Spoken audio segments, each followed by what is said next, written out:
Well, first of all, let me just comment on the amount of media attention and internet attention, social media.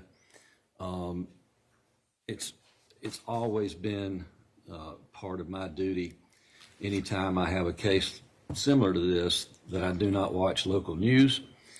If I'm in the Marietta Daily Journal and I see anything that leads me to believe this might be my case, I don't read it. I don't look at anything on social media, but I must say that it's impossible to not see that it's out there, and it's been very difficult to not look at anything, but I've done my very best. So I feel like I'm going into this on an even keel with the state and the defense. I'm going to grant this man a bond. He's entitled to a bond based upon even the allegations of the state. His history here, he owns property, you said, in the Harrison district.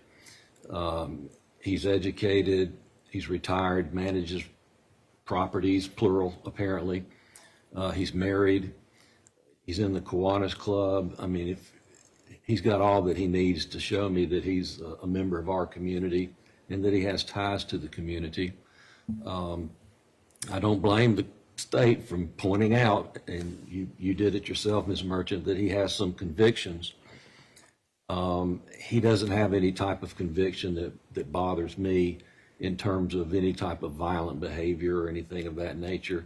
I don't see any arrest, haven't heard any evidence of any arrest for any type of sexual, certainly child sexual type arrests. I'm not worried about that. I don't believe he poses a risk to the community. The evidence from the video, and I won't comment on what I think the video really shows as far as guilt or innocence. It's not my job today. But the facts do show me that he hung around, and I don't find that he's a flight risk based upon what I saw in the video and what was just, I'll receive it as a proffer from counsel about him hanging around. I'm not concerned that the police didn't get him the same day because he's presumed innocent, and innocent people don't worry about the police coming to get him. So that didn't bother me.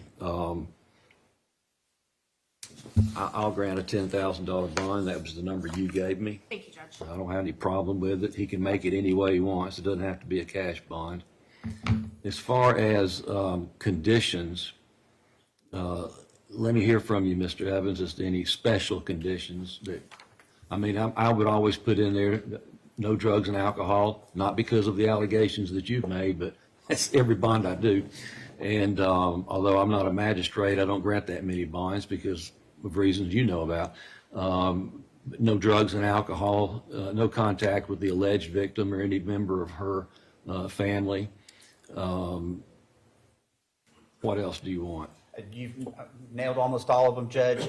No contact with the victim, the family, that Walmart in particular, I would say. Don't go to that Walmart. Sure. Drug, alcohol evaluation, treatment, and screens. So I don't have enough to make me do that. Okay. If you know, if he picks up another problem with alcohol, then he probably will be back where he is right now. I mean, Sure. so. And then the follow-up to that, I think you've already articulated, no alcohol or drugs that are not lawfully prescribed to him. Right. Yes, sir.